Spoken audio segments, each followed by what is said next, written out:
하나님 말씀 누가복음 22장 14절로 20절, 신약성경 제가 가진 성경 134쪽에 있습니다. 한 절씩 교독하겠습니다. 때가 이르매 예수께서 사도들과 함께 앉으사 이르시되 내가 고난을 받기 전에 너희와 함께 이 유월절 먹기를 원하고 원하였노라. 내가 너희에게 이르노니 이 유월절이 하나님의 나라에서 이루기까지 다시 먹지 아니하리라 하시고 이에 잔을 받으사 감사하기도 하시고 이르시되 이것을 갖다가 너희끼리 나누라. 내가 너희에게 이르노니 내가 이제부터 하나님의 나라가 임할 때까지 포도나무에서 난 것을 다시 마시지 아니하리라 하시고 또 떡을 가져 감사하기도 하시고 떼어 그들에게 주시며 이르시되 이것은 너희를 위하여 주는 내 몸이라. 너희가 이를 행하여 나를 기념하라 하시고 저녁 먹은 후에 잔도 그와 같이 하여 이르시되 이 잔은 내 피로 세우는 새 언약이니 곧 너희를 위하여 붓는 것이라. 아멘. 하나님 말씀 제목은 유월절과 성만찬이라는 제목으로 오늘 말씀을 나누겠습니다. 오늘은 이제 종료주의로 지키는 날입니다. 종료주일이라는 것은 예수님께서 십자가 죽음을 위해 예루살렘에 입성하신 날을 기념하는 절기입니다. 그런데 왜 종료주의라고 했는가? 예루살렘에 예수님이 입성하실 때 그 당시에 백성들이 호산나 다윗의 자손이 하면서 종려나무를 꺾어서 맞이했기 때문에 그것을 근거로 해서 우리가 종료주일 이렇게 이야기합니다.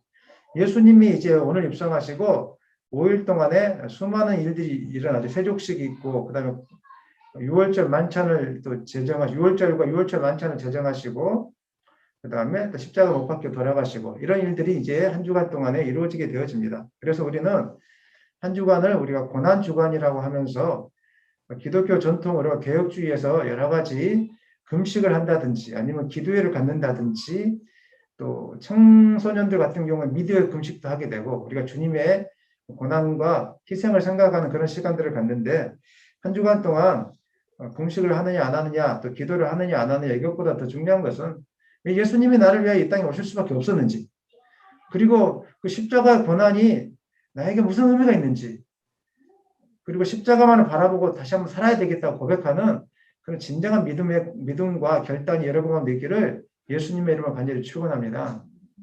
고난주간을 맞이하면서 고난주간에 있었던 그 많은 사건들을 제가 다 다룰 수 없고 오늘은 특별히 예수님께서 제자들과 유월절을 준비하시고 또 성만찬을 제정하신 그 사건들을 한번 우리가 살펴보면서 이 유월절과 성만찬이 우리에게 어떤 의미가 있는지 한번 돌아보는 시간 되었으면 좋겠습니다. 1절 보니까 이렇게 나와 있습니다. 다 같이 읽겠습니다. 유월절이라 하는 무교절이 다가오매 때가 이제 유월절이다 이렇게 이야기하고 있습니다. 유월절은 이스라엘 백성들이 가장 소중한 절기 중에 하나입니다. 모든 흩어졌던 사람들이 이날만 되면 예루살렘에 다 모여서 유월절을 반드시 지켜야 됐습니다. 유월절이 어디에서부터 시작된 것입니까? 기억하시는 분은 기억하실지 모르겠지만 아시겠지만 출애굽 당시에 장자의 죽음 있을 때 하나님께서 말씀하시죠. 어린 양을 잡아서 어린 양의 피를 문설주와 임방에 바르면 죽음이 넘어갈 것이다. 이때 이제 제정한 것이 바로 유월절입니다. 출애굽기 12장 13절 한번 읽겠습니다. 12장 13절입니다. 내가 애굽 땅을 칠 때에 그 피가 너희가 사는 집에 있어서 너희를 위하여 표적이 될지라. 내가 피를 볼 때 너희를 넘어가르니 재앙이 너희에게 내려 멸하지 아니하리라. 재앙이 장자의 죽음의 재앙이 이 피를 볼 때 넘어가겠다. 그래서 어떤 분들은 이제 대략적으로 유월절 하면은 넘어간다, 지나간다 이런 뜻을 많이 알고 있는데 사실은 여기서 넘어간다라고 해석되는 것은 넘어간다, 지나간다는 표현보다는 하나님이 보호해 주시겠다. 하나님이 죽음으로부터 보호해 주시겠다. 믿으십니까?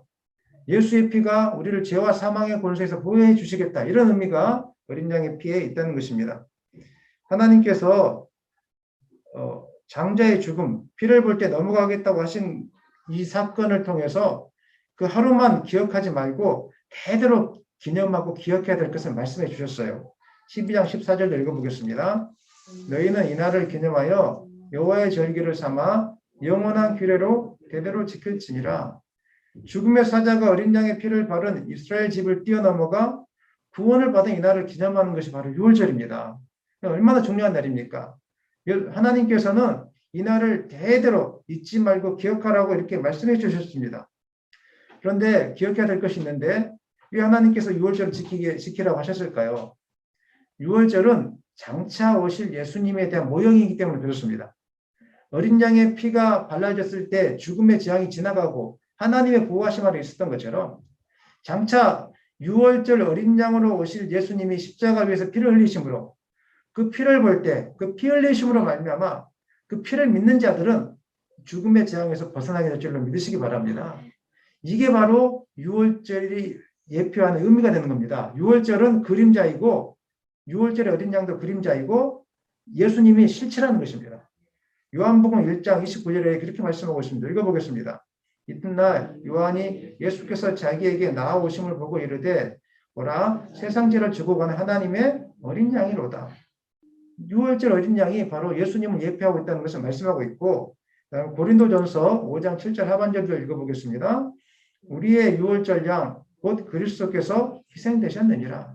예수님께서 유월절의 어린 양으로 이 땅에 오셨다는 것을 성경은 분명하게 우리에게 증거하고 있습니다.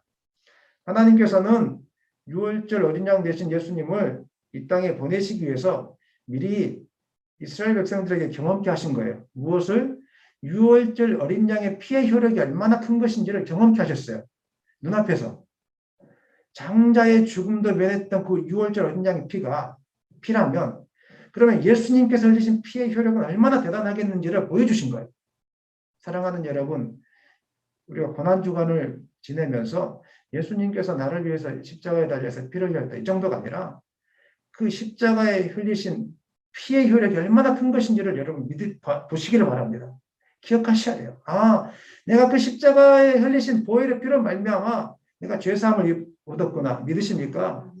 그리고 나에게 영원한 생명이 주어졌구나. 아멘. 사단의 권세가 우리에게 아무것도 틈타지 못하는구나. 해를 끼치지 못하는 거구나. 사망의 권세가 끝나는 거구나. 아멘. 이 놀라운 효력이 우리 가운데 있다는 것을 이미 교보제를 통해서 하나님께서는 오래전에 구약시대 때부터 우리에게 보여주셨다는 것입니다. 오늘 본문에는 예수님께서 잡히시기 전날 밤에 이제 유월절을 같이 지내시고 유월절 만찬을 이렇게 하는 내용이 나오고 있는데 누가복음 21장 1절에서 7절까지는 예수님께서 잡히시기 전날 마지막 유월절 만찬을 준비하는 그 시대의 분위기를 잘 알 수 있습니다.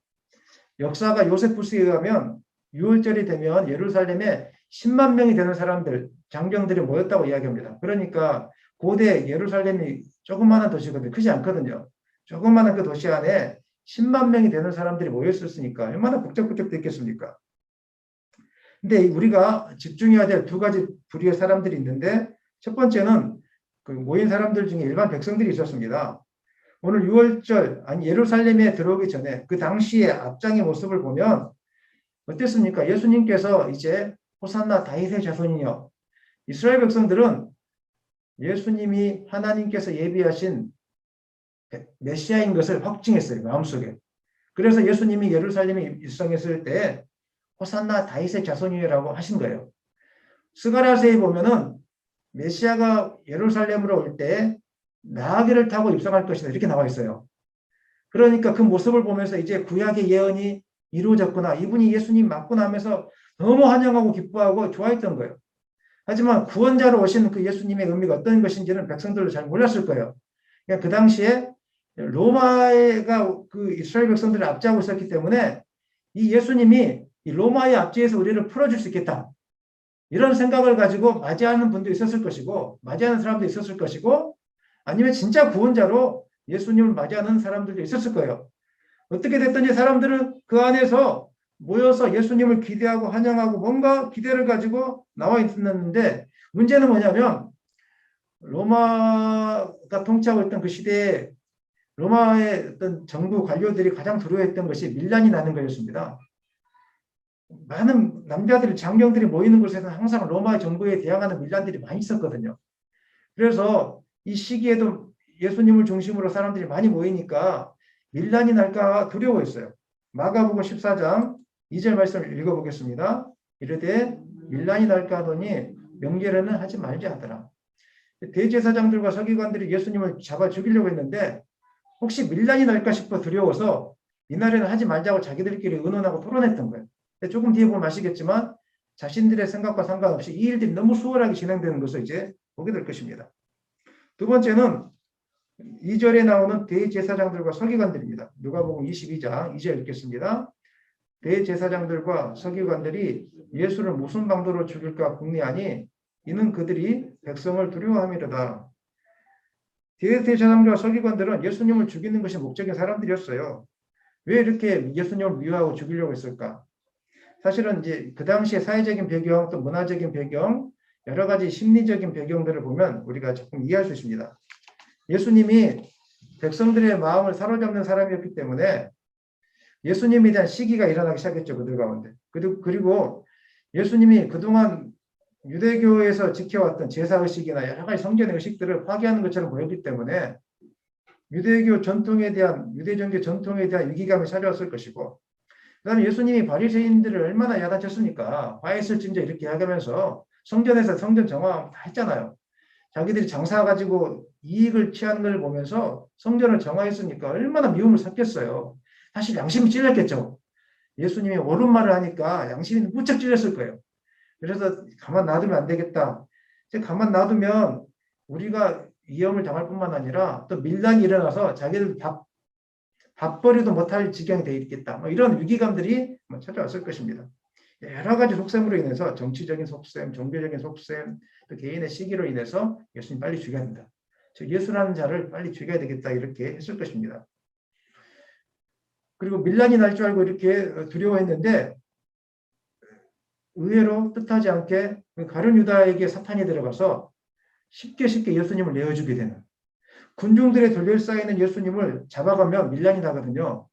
그런데 은밀한 곳에서 가룟 유다를 통해서 예수님을 내어주게 되는 그런 자기들 계획이 잘 되어지게 되는 이런 일들이 발생하게 되었다는 것입니다. 예수님이 잡히시기 전날 이런 사회적인 분위기 속에서 이제 유월절 만찬을 지금 행하고 있는 것입니다. 생각해 보십시오. 예수님이 이 유월절 만찬을 제정할 때 또 같이 나눌 때 어떤 느낌이었겠습니까? 착잡하지 않았을까요? 예수님은 다 알고 있지 않습니까? 이게 지금 어떤 상황인지, 지금 자기가 어떤 일을 당해야 될지를 아는 상황에서 만찬을 하시는 거예요.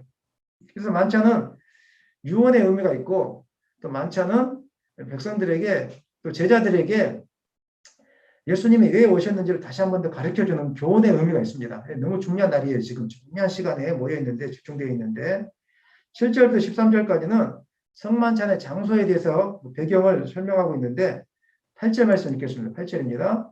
예수께서 베드로와 요한을 보내시며 이르시되 가서 우리를 위하여 유월절을 준비하여 우리로 먹게 하라.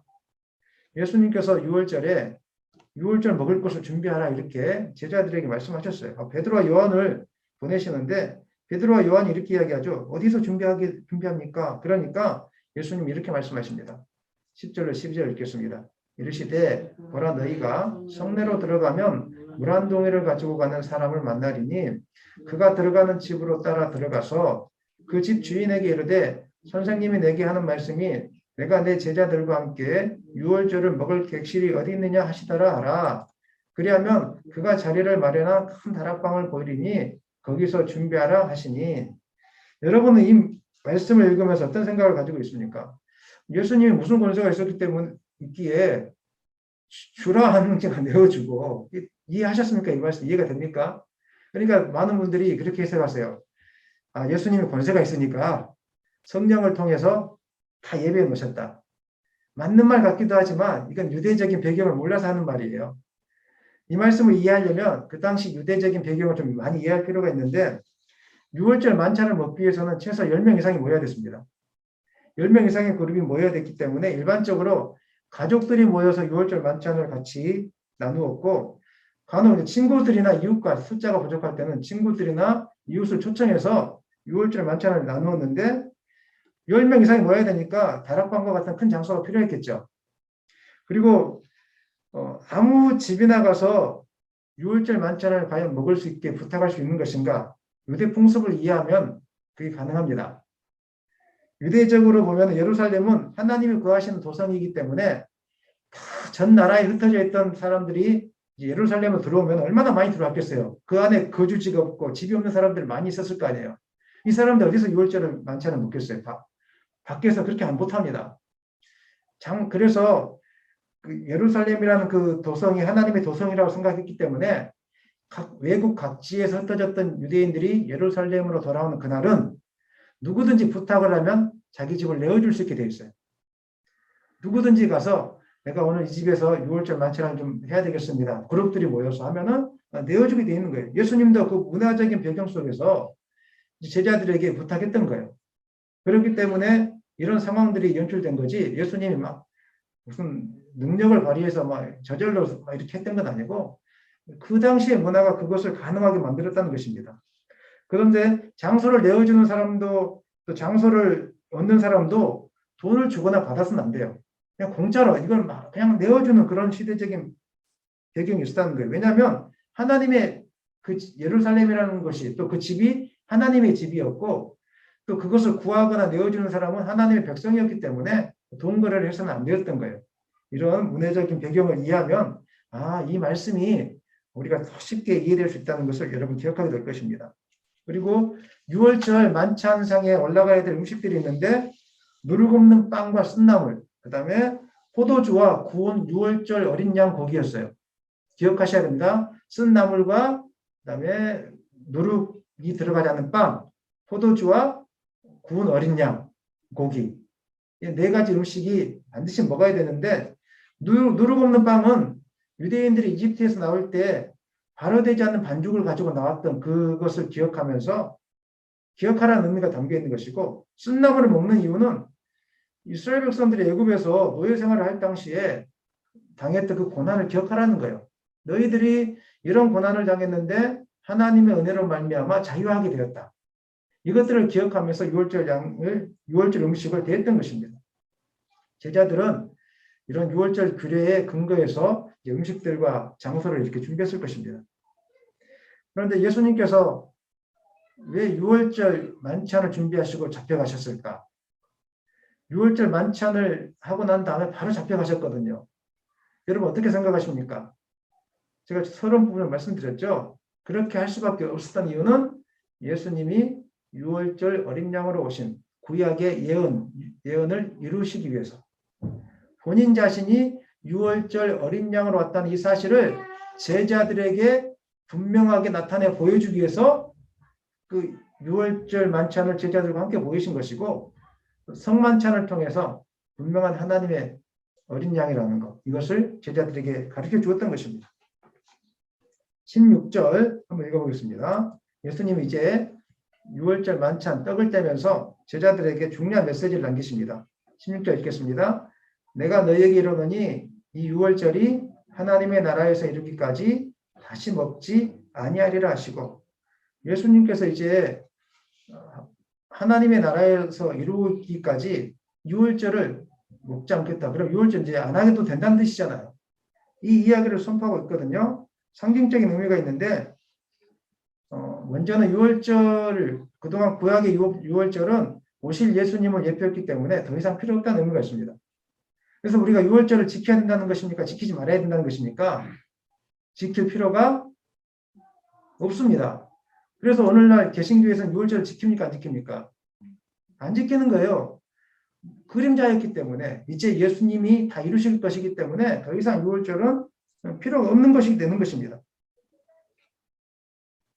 그래서 예수님이 이제 예수님께서 죽으신 이후에 새로운 방식의 6월절을 이제 제정해 주실 거예요. 조금 뒤면. 그게 무엇입니까? 오늘 우리가 예배 후에 진행할 바로 성만찬입니다. 새로운 6월절 만찬을 제정해 주세요. 하나님의 은혜를 기억하기 위한 새로운 만찬을 기억해 주시는 것입니다. 이게 바로 성만찬입니다. 하지만 예수님께서 십자가에서 피 흘리신 이후에도 유대인들은 이 6월절을 포기하지 못했어요. 그래서 하나님은 히브리서를 통해서 구약의 모든 규례와 절기 안에서 절기는 예수 안에서 성취되었기 때문에 더 이상 반복될 필요가 없다라고 이렇게 말씀해 주신 거예요. 히브리서 10장 9절로 10절 말씀 읽겠습니다. 그 후에 말씀하시기를 보시옵소서, 내가 하나님의 뜻을 행하러 왔나이다 하셨으니 그 첫째 것을 폐하심은 둘째 것을 세우려 하심이라. 첫째 것은 구약의 율법과 제사나 이런 규례이죠. 둘째, 새 언약을 이제 하나님께서 세우시겠다는 거예요. 예수님을 통해서. 10절 읽겠습니다. 이 뜻을 따라 예수 그리스도의 몸을 단번에 들이심으로 말미암아 우리가 거룩함을 얻었노라. 구약의 이스라엘 백성들이 거룩함을 얻기 위해서 제사 제도를 통해서 하나님께 나갔지 않습니까? 또 유월절을 지킴으로 또 이렇게 거룩한 백성으로 살아가는 어떤 의식을 행했다면 예수님을 통해서 다 이루어졌기 때문에 유월절이 필요 있다는 것입니까? 필요 없다는 것입니까? 필요 없다는 것입니다. 이제 더 이상 유월절은 필요가 없습니다. 그런데 이 땅의 기독교 이단들은 여전히 유월절을 지켜야 된다고 하는 이단들이 있습니다. 성경 말씀을 교묘하게 해석합니다. 아주 기가 막히게 교묘하게 해석하는데 필요한 것만 취하고 자기들에게 불필요한 것을 싹 빼버립니다. 한번 들어보십시오. 어떻게 이 사람들이 논리적인 근거를 가지고 이야기하는지 여러분 딱 넘어가기 쉽습니다. 모르면. 오늘 본문 말씀을 근거를 가지고 하는데 누가복음 22장 15절 다시 한번 읽어보겠습니다. 이르시되 내가 고난을 받기 전에 너희와 함께 이 유월절 먹기를 원하였노라. 이 말씀을 근거로 봐라, 예수님이 십자가에서 죽음을 당하기 전에 한 말은 유언 아니냐. 유언이라는 것은 반드시 지켜야 되는 것이 아니냐. 예수님 뭐라고 말씀하셨느냐. 너희와 함께 이 유월절 먹기를 원한다. 예수님의 뜻은 이 땅의 모든 사람들이 유월절을 지키기를 원한다는 거다. 말이 그럴싸해 보이잖아요. 앞뒤 다 빼고 이것만 가지니까. 유월절을 먹어야 된다. 그래서 너희들이 오늘날 개신교는 유월절을 지키지 않는데 이건 가짜고 예수님의 유언을 지키지 않는 거기 때문에 가짜 성도들이고 구원받지 못한다. 유월절을 지켜야만이 구원 얻을 수 있다라고 이야기합니다. 여러분 그냥 다 넘어갈 거예요. 이렇게 이야기하니까. 그리고 요한복음 6장 말씀 인용해서 예수께서 인자의 살과 피를 먹지 아니하면 성만찬을 제정하면서 하신 말씀이잖아요. 생명이 없다고 이야기하니까 유월절을 지키지 아니하면 더 이상 구원이 없다. 이렇게 교묘하게 해석을 갖다가 맞추는 거예요. 그런데 누가복음 22장 16절 말씀을 언급하지 않아요. 16절 조금 전에 우리가 나눴지 않습니까? 이 유월절이 하나님의 나라에서 이루기까지 다시 먹는다 안 먹는다는 뜻입니까? 다시 먹지 않겠다는 거예요. 다시 하지 않겠다는 거예요. 다시 오시기 전까지 안 하겠다는 거예요. 그런데 이건 쏙 빼버리고 앞에 것만 갖다가 그래서 유월절을 지켜야 된다. 예수를 믿어도 유월절을 지키지 않으면 구원받지 못한다. 이렇게 말하는 이단들이 많이 있습니다. 대표적인 이단이 세종시에도 있어요. 안상홍 씨를 교주로 모시고 있는 하나님의 교회. 유월절 교리를 가지고 이렇게 여러분을 다 꼬드기로 옵니다. 이 교리에 대해서 모르면 다 넘어가요. 그래서 우리 유월절 해야 되는 거구나. 맞구나. 이렇게 넘어가요. 말씀을 오도하는 것이고 잘못 바라보는 것이죠. 예수님께서 유월절 음식을 먹지 않겠다. 그 첫 번째 의미가 예수님이 다 이루셨기 때문에 필요 없다는 의미였고, 두 번째 의미가 있습니다. 왜 예수님이 이 유월절 음식을 먹지 않겠다? 그거 하나를 조건을 줬죠. 하나님의 나라에서 이루기까지. 그러면 하나님의 나라가 이루어지면 다시 먹겠다는 것이잖아요. 그렇죠? 그러면 유월절은 시한부인가? 뭐지 도대체? 이게 무슨 말이지? 예수님이 이 땅에 다시 오실 때 유월절을 다시 제정한다는 건가? 이렇게 또 해석을 할 수 있어요. 그 뜻이 아니에요. 예수님은 여기서 말씀하신 만찬은 지금 우리가 살아있을 동안에는 기념적인 만찬을 하지만 예수님이 이 땅에 심판주로 다시 오실 때, 재림주로 다시 오실 때 혼인잔치가 열리는 진정한 만찬이 이루어지게 될 거예요. 믿으십니까? 그날에 우리 성도들은 이 유월절 만찬, 이 기쁨의 만찬이 이루어지는 완전한 혼인잔치의 만찬이 그 당시 이제 그날에 이루어지게 될 거예요. 근데 그때까지 예수님 먹지 않겠다. 왜 먹지 않겠다고 하신 거예요? 제자들은 예수님 십자가 못 박히시고 부활하고 승천하고 난 다음에 복음을 전해야 됐어요. 복음을 전하면서 어떻게 전합니까? 고난을 당하고 핍박을 당하고 따돌림과 모욕을 당하고 죽임을 당하게 될 거예요. 이런 고난에 처해 있는 제자들을 놔두고 예수님의 기쁨의 혼인잔치를 행할 수 있겠습니까? 못하는 거예요. 예수님이 오기 전까지 예수님이 그래서 유보하시는 거예요. 나중에 이 모든 고난의 시대가 끝나가고 주님이 이 땅에 다시 재림들어 오셔서 완전한 하나님 나라가 이루어지면 그때 우리 다시 완전한 결혼식, 혼인잔치의 만찬을 열게 될 것인 것을 예수님께서 오늘 이 본문의 말씀을 통해서 분명하게 우리에게 말씀하고 있는 것입니다. 그러므로 사랑하는 여러분, 6월절 음식을 먹지 않겠다에는 두 가지 의미가 있습니다. 첫 번째는 구약의 그런 6월절은 다시는 필요 없다는 것. 두 번째는 완전한 하나님 나라가 이루어질 때, 재림할 때 혼인잔치가 이루어지게 될 것이다. 이 이야기를 우리에게 지금도 하고 있는 것입니다. 그러므로 이 땅을 살아갈 때 많은 고난이 있을 거예요. 생각하지 못했던 고난 속에서 두려워할 때도 있고, 왜 나만 이런 고난 당하느냐고 괴로움 속에 있을 때도 있어요. 하지만 오늘 우리가 6월절 만찬을 생각하면서 이겨내셔야 될 줄은 믿습니다. 오늘 성만찬을 생각하면서 어떻게 이겨내셔야 됩니까? 이 고난이 끝나고 나면, 내가 주님 앞에 서고 나면은 혼인잔치의 만찬이 준비되어 있구나. 나를 위하여 마련해 놓은, 그래 잘하였다, 착하고 수고하였다, 착하고 충성된 종이라고 이렇게 일컬어주면서 나를 위하여 만들어 놓으신 그 혼인잔치의 만찬에 우리는 참석하게 될 것입니다. 이것을 생각하면서 지금 이 시대에 당하는 여러 가지 아픔과 고난을 잘 참아내시고 견디시는 여러분 되시기를 예수님의 이름으로 간절히 축원합니다. 이제 예수님께서 제자들과 함께 6월절 만찬을 먹는 자리에서 새로운 만찬을 또 제정해 주십니다. 우리가 하는 성만찬인데 우리 19절 말씀 읽겠습니다. 또 떡을 가져 감사기도 하시고 떼어 그들에게 주시며 이르시되 이것은 너희를 위하여 주는 내 몸이라 너희가 이를 향하여 나를 기념하라 하시고, 예수님께서는 6월절 만찬에 누룩 없는 빵과 자신의 몸을 이제 일치시키고 있습니다. 아마 예수님께서 성전에 진설되어졌던 진설병을 염두에 두고 이 말씀하신 것으로 우리가 생각해 볼 수 있습니다. 진설병이 어떤 겁니까? 제가 그림을 준비했는데요. 진설병은 성전에 보면 지성소와 성소가 있습니다. 성막 안에 또 성전도 있죠. 지성소와 성소가 있는데 성소 안에 그 오른쪽 벽에 보면은 떡상과 진설병이라 나와 있죠. 떡상이 있고 위에 누룩 없는 그 떡, 동그란 떡이 빵인데 누룩 없는 빵이 이렇게 놓여져 있습니다. 개수가 12개 있습니다. 12개. 왜 12개인가? 12지파, 이스라엘 12지파를 의미하는 거예요. 그래서 12지파가 늘 하나님의 얼굴 앞에 진설되어져 있다. 이런 의미에서 진설병, 이렇게 얘기하면 병은 떡병자죠. 하나님의 얼굴 앞에 이스라엘 12지파가 진설되어져 있다. 이런 의미가 있어요.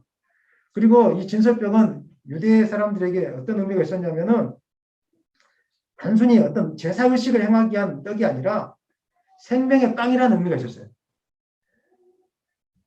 유대인들에게는 진설병은 죄를 사하고 생명을 얻게 하는 효과를 가지고 있는 것이라고 생각하고 있었다는 거예요.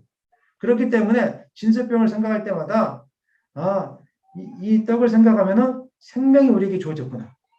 우리 모든 죄가 사함을 받았구나. 이런 의미를 유대인들은 다 머릿속에 다 알고 있었어요. 예수님도 이것에 빗대어서 이야기하는 것이죠. 제가 진설병을 좀 가까이서 보게 사진을 준비했는데 오른쪽은 조금 화려하게 잘 만들어 놓은 것 같고 제가 볼 때 왼쪽이 있지 않았을까 진짜는. 무슨 이렇게 화려했겠어요 빵이. 왼쪽에 이렇게 누룩 없이 왼쪽 것이면 진짜가 아니겠느냐 이렇게 해보는데 이렇게 진설되어지면서 예수님이 이제 새롭게 제정해 주시죠. 어떻게 제정합니까? 요한복음 6장 35절 말씀을 통해서 나는 생명의 떡이니 내게 오는 자는 결코 줄이지 아니할 터요 나를 믿는 자는 영원히 목마르지 아니하리라. 나는 생명의 떡이니 하니까 우리는 개념이 빨리 오지 않지 않습니까? 근데 유대인들은 이 생명의 떡이라는 것을 무슨 의미인지를 분명하게 알고 있었어요. 성막 안에 있던 그 진설병을 생각할 때 이 생명의 떡이 찢어지면서 예수님이 찢겨짐을 통해서 우리에게 생명이 주어졌다는 거예요. 아멘입니까? 성찬의 의미가 거기에 있는 거예요. 우리가 사실은 성찬을 할 때 우리 하나씩 지금 제가 빵을 잘라놨지만 이런 빵을 준비해서 찢어 먹는 거예요. 예수님이 찢겨지심으로 우리가 생명을 얻었구나. 우리가 구원을 받았구나. 이 의미가 성만찬을 제정하신 의미라는 것입니다. 예수님께서는 이것을 기념하라고 하셨어요. 기억하고 있지 말라는 거예요. 세례는 일생에 단 한 번 하지만 이것은 수시로 해야 될 거예요.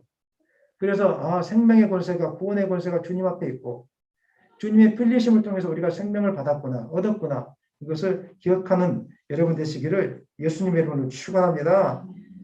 예수님께서 포도주를 이제 나누시는데 20절 말씀 읽겠습니다. 저녁 먹은 후에 잔도 그와 같이 하여 이르시되 이 잔은 내 피로 세우는 새 언약이니 곧 너희를 위하여 붓는 것이라.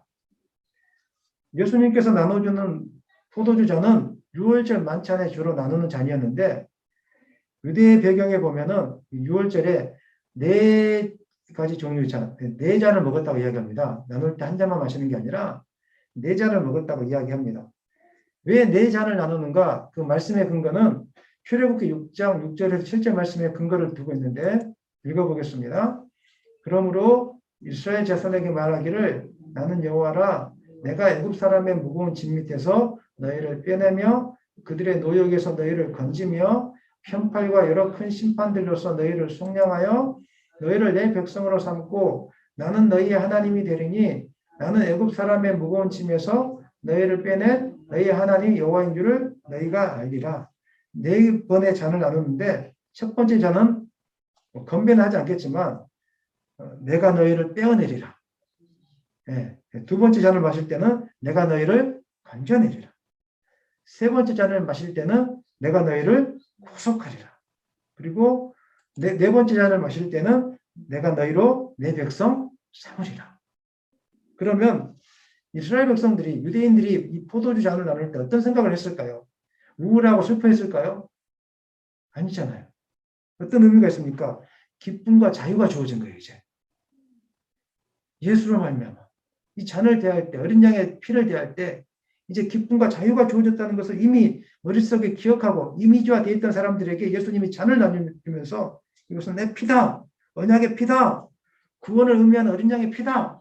바로 그런 의미가 있다는 것을 보여주신 거예요. 그러므로 예수님의 피 흘리심을 통해서 이제는 너희는 죄 아래 가지 않고 죄의 노예가 되지 않고 자유와 해방과 기쁨이 주어졌다는 것을 교훈하고 있는 겁니다. 그러므로 우리가 잔을 대할 때 슬픔 가운데 대하는 것이 아니라 떡을 떼어질 때는 그 찢기심을 생각하면서 생명이 주어졌거나 감사의 은혜. 잔을 대할 때는 나의 모든 죄가 씻음받았고 나에게 기쁨과 자유가 주어졌거나 더 이상 나를 정죄함이 없구나.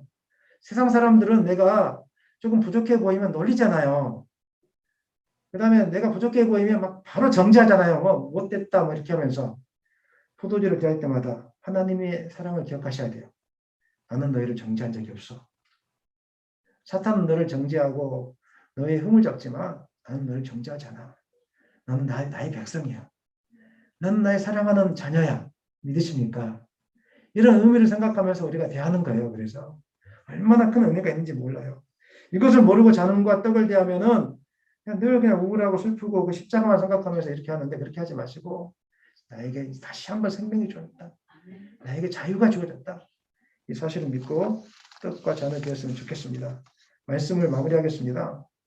고난주간을 맞이하면서 우리가 생각해야 될 것은 왜 예수님께서 나를 위해서 피를 흘려야 됩니까? 6월절 어린 양 되신 분이 바로 예수님이셨는데 왜 6월절 어린 양 오셨는가? 이것들을 좀 묵상하면서 지냈으면 좋겠고 일주일 동안 우리 개신교의 전통을 따라 금식도 하기도 하시고 또 우리 오락이나 이런 것들을 좀 금하시면서 우리에게 기쁨과 자유를 주기 위해서 영원한 생명을 주기 위해서 이 땅에 오신 예수님을 특별히 생각하는 주간으로 여러분 삼으셨으면 좋겠습니다. 저희 교회는 새벽 기도를 하지 않지만 금요일 날 특별히 금요 기도회 때 오셔서 같이 이날을 생각하면서 금요 기도회로 하나님께 나아갔으면 좋겠습니다. 예수만이 길이요 진리요 생명이 되십니다. 그리고 여러분에게 참 자유와 생명이 주어졌습니다. 이 사실을 의지하며 나가는 여러분 되시기를 예수님의 이름으로 간절히 축원합니다.